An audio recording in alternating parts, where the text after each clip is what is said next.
Saudara, Majelis Hakim menolak nota keberatan atau eksepsi atas surat dakwaan jaksa yang ditujukan pada terdakwa kasus peredaran narkoba Irjen Teddy Minahasa dalam sidang putusan sela di Pengadilan Negeri Jakarta Barat. Irjen Teddy Minahasa didakwa mengendalikan penjualan narkoba jenis sabu seberat 5 kg. Sabu tersebut adalah barang bukti pengungkapan kasus oleh Polres Bukit Tinggi yang kemudian diganti tawas oleh Teddy Minahasa. Kasus ini juga telah menyeret 4 polisi, AKBP Dodi Prawinegara, Kompol Kasranto, Aibtu Janto, dan Aibda Ahmad Darmawan. Dalam sidang sebelumnya, eksepsi Teddy Minahasa menilai dakwaan jaksa prematur serta cacat secara formil dan material. Bagaimana sabu barang bukti bisa diperjualbelikan? Kita akan bahas usai tayangan berikut.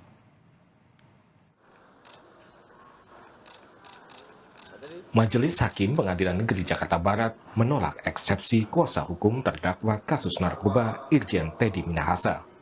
Majelis Hakim juga memutuskan untuk meneruskan perkara ini ke persidangan berikutnya. Mengadili 1. Menyatakan keberatan eksepsi penasihat hukum terdakwa tidak diterima seluruhnya. 2. Menyatakan Pengadilan Negeri Jakarta Barat berwenang untuk memeriksa dan mengadili perkara nomor 96/Pitsus 2023 PN Jakarta Barat atas nama terdakwa Teddy Minahasa Putra bin H. Abu Bakar. Kuasa hukum Teddy Minahasa, Hotman Paris Hutapea, menyatakan memahami keputusan majelis hakim. Namun tim kuasa hukum tetap berkukuh dakwaan jaksa tidak cermat dan kabur. Ada 1 kilogram itu yang salah satu eksepsi kita yang benar-benar katanya sudah terjual tapi tidak tahu dijual ke siapa. Bahkan yang membeli pun nggak ada, tersangkanya tidak ada. Jadi benar-benar surat dakwaan tersebut memang sangat kabur, gitu loh, tidak lengkap. Namun demikian kami memahami ini adalah perkara sangat sensitif. Tentu kalau sampai dikabulkan tentu akan menimbulkan pro dan kontra nanti di masyarakat karena ini adalah perkara narkoba dan sangat penuh dengan tekanan publik. Hotman juga menyatakan Teddy Minahasa tidak berdagang narkoba sebagaimana dakwaan jaksa. Karena penjebakannya tidak mulus, bahwa itu sudah diperintahkan itu harus segera diamankan itu narkoba yang semula dipinjam dari JPU. Tapi kok tiba-tiba sebulan kemudian ada di rumahnya Linda sama Dodi. Jadi pertanyaannya yang berdagang itu siapa? Yang berdagang itu yang jelas bukan Dodi yang jelas bukan Teddy yang berdagang. Di sidang sebelumnya, Hotman Paris dan jaksa juga sempat terlibat debat saat memohon kesempatan untuk mengajukan duplik atas dakwaan jaksa. Perkara padahal itu harus diuraikan kapan ditukar. Kalau yang ditukar itu adalah benar-benar narkoba, berarti kasus ini tidak ada kaitannya dengan dia. Jadi mohon sekali lagi agar kami mengajukan duplik. Terima kasih majelis. Jadi sesuai dengan KUHP-nya sendiri tidak ada duplik. Diatur majelis, tidak ada diatur larangan duplik untuk Keberatan majelis. Baik. Mantan Kapolda Sumatera Barat Teddy Minahasa didakwa memperjualbelikan barang bukti narkoba hasil sitaan Polres Bukit Tinggi sebanyak 5 kg. Teddy diduga menyimpan 5 kg sabu dari total 41,4 kg sabu barang bukti sitaan dari Polres Bukit Tinggi. Dari penyidikan polisi saat itu, barang bukti yang dimusnahkan hanya 35 kg. Kasus ini juga melibatkan sejumlah anggota polisi, termasuk mantan Kapolres Bukit Tinggi AKBP Dodi Prawinegara. Tim Liputan, Kompas TV.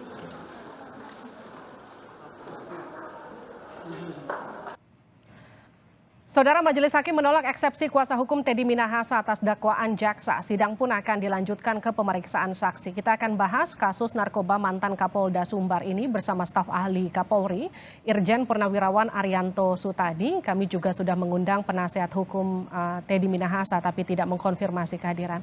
Selamat malam Pak Arianto. Selamat malam Mbak Vivi, selamat malam pemirsa.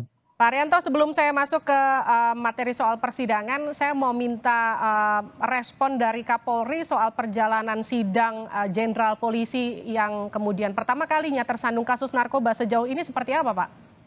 Pak Kapolri sudah menegaskan ya, ini merupakan komitmen beliau bahwa beliau ingin menegaskan tidak pandang bulu siapapun yang terlibat narkoba, enggak tahu direktur, enggak tahu Kapolda akan ditindak. Nah, kebetulan ini kan kok baru beliau mengatakan begitu, kok kemudian ini kok ketangkep begini. Makanya Polda Metro juga sangat antusias sekali untuk dipercepat gitu kasusnya, dan kasus ini termasuk agak cepat banget ya, sehingga bisa langsung ke persidangan gitu. Jadi ini merupakan suatu komitmen dari Pak Kapolri dan Polri seluruhnya itu dalam rangka untuk serius untuk membenahi Polri, siapapun yang terlibat narkoba dan kejahatan lainnya yang diduga masih banyak yang kolusi itu ditindak. Nah, ini menjadi contoh pada yang lain-lain supaya jangan nekat itu masih terus meneruskan praktek-praktek yang tidak bagus itu, karena itu nanti akan ditindak dengan tegas ya. Pak Arianto, kasus polisi dengan narkoba ini kan bukan kasus pertama, tapi ini kasus pertama ketika melibatkan seorang jenderal Kapolda. Yang jadi pertanyaan saya adalah seberapa rawan sebetulnya kekuasaan seorang polisi dengan barang bukti untuk kemudian disalahgunakan? Ya, memang karena narkoba ini sangat besar sekali godaannya ya. Tidak semua, terutama di lapisan terdepan ya, dari bawah, menengah, bahkan sekarang sampai atas pun begitu. Padahal di dalam aturan itu kan sudah sangat ketat itu aturannya itu, bahwa kalau untuk menyisihkan itu harus lapor ke jaksa, dan jaksa harus kemudian menentukan bersekian ini kesekian ke situ. Tapi ya itulah, dalam prakteknya masih ada saja yang tergiur gitu ya, sehingga melakukan, dan ya apesnya kalau ketahuan ini seperti ini gitu. Karena kalau di dalam penyitaan kasus narkoba itu ya, itu sangat rawan sekali untuk dimanipulasi jumlahnya, maupun pada waktu menyita jumlahnya juga sangat rawan untuk dimanipulasi.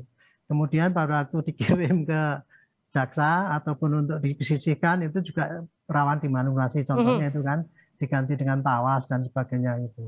Ketika begitu rawan untuk dimanipulasi, diganti tawas, disalahgunakan, tidak dilaporkan, ketika kemudian disisihkan, artinya kan sektor pengawasan yang harus diperketat ya Pak Arianto. Ini tidak dilakukan sampai sekarang. Betul, sudah dilakukan dari dulu, sudah dilakukan. Bahkan di dalam Perkap sendiri kan ada itu aturan itu kan untuk penyisihan barang bukti segala itu malah ditentukan secara eksplisit di situ. Nah, seharusnya kan Perkap mengenai etika itu secara umum, tapi di situ sampai detail. Aturannya itu dilarang di ini gitu. Cuman ya biasanya penindakan seperti ini kayak gitu tuh tidak diekspos oleh Polri. Jadi semua ini selama ini sebenarnya banyak juga di level kolonel yang ketangkep. Pak Arianto, saya izin potong dulu dialog kita untuk kumandangkan azan maghrib untuk wilayah Jakarta dan sekitarnya. Selamat menunaikan ibadah sholat maghrib untuk Anda yang berada di wilayah Jakarta dan sekitarnya. Kita masih membahas mengenai kasus narkoba mantan Kapolda Sumatera Barat. Masih bersama staf ahli Kapolri Irjen Purnawirawan Arianto Sutadi. Pak Arianto masih bergabung bersama saya ya Pak? Iya. Ya. Pak, saya mau tanyakan soal pembelaan dari kuasa hukum yang menyebut Teddy ini dijebak dalam kasus penjualan narkoba ini. Bagaimana kemudian narkoba yang jadi barang bukti kemudian bisa berpindah ke rumah. Ini sejauh mana pengamatan dan juga analisa Anda soal ini?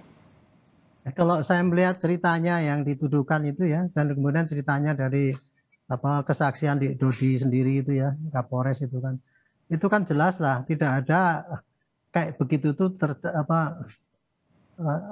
menjebak, tidak ada skenario menjebak untuk itu. Karena itu kan sekiranya kan jelas waktu itu. Nah, itu penangkapan terjadi di waktu si Dodi itu masih jadi Kapolres sana kan, dan disita, kemudian ada perintah untuk sisihkan gitu.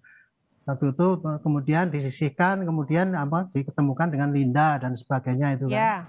Itu jadi rentetannya sih jelas sekali itu, hanya itu kemudian ketangkepnya ke beliau itu kan karena ekses daripada yang dulu disisihkan itu diganti tawas, kemudian sebagian sudah terjual, kemudian sebagian sudah dibayar oleh Linda, dan kemudian sebagian diantar waktu itu kan malah diantar suruh ini takut gitu kan, akhirnya lewat jalan darat gitu kan. Jadi kalau saya melihat itu ya ceritanya memang kayak gitu, jadi kok tidak tidak ada skenario untuk menjebak, untuk mengorbankan Pak Teddy menjadi tersangka. Untuk tudingan dia dikorbankan dan kemudian ini dijebak, itu tidak masuk akal begitu Pak Arianto menurut Anda? Kalau lihat jalan ceritanya sih tidak ya, saya nggak melihat itu. Oke. Tidak ada masuk kayak gitu dijebak, Pak Teddy dijebak untuk gitu ya, menurut saya kok nggak akan mungkin terjadi lah. Tapi itu ya sialnya Pak Teddy aja itu. Karena dulu dia berbuat begitu, kemudian jejaknya masih ada, dan kemudian dilalah yang di lapangan itu tertangkap, dan kemudian tidak tarik kerentetan ke apa, itu adalah hasil daripada yang dulu disisihkan itu.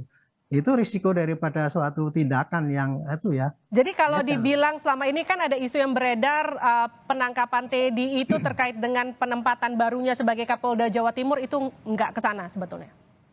Kalau saya kalau melihatnya tidak ya. Ya itu kebetulan kok berkebersamaan saja itu ya. Jadi beliau diangkat ke sana itu kan dulu kan penilaiannya kan dinilai bagus oleh pimpinan. Dan selama ini pimpinan waktu itu menilai, saya sendiri juga mengenal Pak Teddy itu track record-nya bagus itu. Jobnya di mana-mana bagus. Dulu pernah jadi ajudan presiden, Waka ya. Itu berarti kan pilihan itu gitu. Saya sendiri juga kaget waktu itu. Kok sampai itu terjadi? Apalagi Pak Teddy kan termasuk orang yang gaul banyak gitu ya. Kok sampai terlibat dalam kasus ini, saya sendiri juga kaget ini. Pak Arianto, kuasa hukum sebut dakwaan ini kabur. Teddy kan didakwa jual narkoba 1 kilo ya Pak. Ini kan setelah terjual, tapi siapa yang menjual, siapa pembelinya, ini tuh tidak dijelaskan secara rinci. Jadi ketidakcermatan dakwaan atau justru ada yang kurang dalam penyidikan polisi. Ini ada kaitannya dengan yang tadi sempat kita bahas soal penjebakan, soal kemudian ini direkayasa atau disengaja. Ini bagaimana menjawab ini Pak Arianto? Kalau saya itu sudah taktik daripada advokat itu selalu begitu ya. Selalu mesti kalau pertama kali pembelaannya melawan dakwaan itu, pembelaannya pasti nomor 1 kabur, tidak jelas, tidak cermat gitu kan. Kemudian asal pakai asumsi ataupun apa alasannya gitu ya. Dengan kemudian bukti-bukti tidak ada kok ujuk-ujuk kayak gitu. Tapi kalau dari Pak Hakim sendiri kan mempertimbangkan ya. Ini ya unsur mengenai jelas terang itu kan penafsiran itu. Kalau sekarang kan jelas itu hakim tadi menyatakan, saya lihat pertimbangannya sehingga dia putusan setelahnya itu menolak itu karena apa? Lokasinya jelas, memang di Sumbar sama sini, tapi dia bilang kan nggak berwenang Jakarta Barat nggak berwenang. Tapi kan itu kejadiannya kan rangkaiannya juga dengan adanya Jakarta Barat kan gitu kan. Nah, makanya itu Jakarta Barat berwenang itu satu untuk kewenangan mengadili ya. Kemudian terdakwanya juga jelas Pak Teddy itu kriterianya. Kemudian mengenai runtut daripada penuntutan itu, menurut hakim mengatakan bahwa itu sudah cukup terang. Adapun itu bukti kurang apa itu malah Pak Hakim sendiri menunjuk bahwa mengatakan bahwa itu nanti sudah melebihi daripada pembelaan, mestinya itu nanti di dalam materi persidangan gitu. Jadi saya kira sudah biasa lah kayak gitu tuh pasti tuntutan dianggap kurang jelas, kurang terang dan sebagainya itu oleh penasihat hukum. Dan hakim akan memerintahkan itu, dan ini juga terjadi dulu Pak Sambo juga kayak gitu kan, kasusnya sama saja. Pak Arianto, ini lagi-lagi kuasa hukumnya juga kan menyebut banyak saksi-saksi yang dalam pemusnahan kemudian tidak diperiksa. Ini ada nggak kemudian kemungkinan akan jadi celah untuk meringankan Teddy dalam kasus ini? Menjadi celah. Tapi kalau kemudian jaksanya juga mendatangkan saksi-saksi yang itu ya, menambah, pokoknya dia bisa di dalam, yang penting nanti kan di dalam ini fakta di persidangan itu, kalau jaksa bisa membuktikan dakwaannya itu, ya itu berhasil. Tetapi kalau tidak ya pasti akan menjadi kelemahan dia gitu. Nah, adapun kalau kurangnya saksi dan sebagainya itu mungkin jaksa nanti akan berusaha menambahkan ya pada waktu persidangan nanti. Pokoknya dia mungkin menunjukkan apa yang didakwakan itu pasti ada buktinya lah gitu, saya kira gitu. Pak Arianto, tadi seperti yang kita sempat bahas sebelum kumandang azan maghrib, bicara soal penguasaan barang bukti, bicara soal disisihkan, diganti barang buktinya dengan tawas, dan ini bukan kasus pertama yang terjadi di internal Polri. Bagaimana kemudian kasus ini bisa jadi momentum bersih-bersih Polri dari narkoba? Ya, saya dulu pernah jadi dir narkoba ya, jadi memang begitu sulit sulit tapi pelik untuk mengadakan pengawasan yang sangat ketat di lapangan itu, karena kan anggota kalau dulu ya itu penyimpangan itu hanya terjadi di lapangan pada tangan pertama, bahkan dia menjebak gitu kan, kemudian ya kalau sekarang udah sampai atas begini gimana ngawasinnya Pak? Makanya itu Saya pikir polisi kan sudah menerapkan sistem pengawasan. Pengawasan polisi itu berlapis-lapis loh ya. Satu, pengawasan waslekat itu pengawasan oleh atasannya sendiri gitu. Tetapi pengawasan waslekat ini menjadi kendor apabila atasannya juga ikut terlibat kan gitu. Yang kedua, ada aturan disiplin. Aturan disiplin itu sedikit-sedikit aja bisa dikenakan aturan. Tambah lagi dengan aturan etika. Dulu aturan etika itu hanya berisi mengenai keterangan-keterangan secara umum, tapi sekarang didetailkan itu mengenai penyisian barang bukti itu juga kalau orang memanipulasi barang bukti itu kena langsung ada pasalnya gitu. Jadi itu aturannya sudah berlapis-lapis. Pak Arianto, penerapannya mungkin ya masih kurang.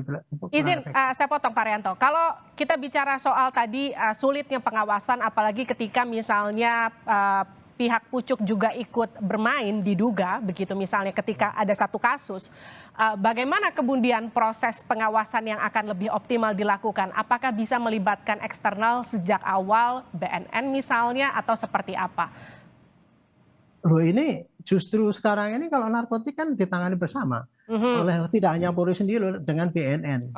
Jadi dengan adanya koordinasi antara dengan BNN ini sebenarnya sudah ada saling kontrol mestinya ya gitu. Tinggal optimalisasi aja yang belum terjadi ya Pak Arianto ya. Optimalisasi ya dan harus efektif lah pengawasannya itu. Pengawasan efektif itu tindak paling tegas tidak yang harus melanggar dilakukan paling tidak dari sekarang begitu ya. Terima kasih Pak Arianto Sutadi telah bergabung bersama kami di Sapa Indonesia Malam.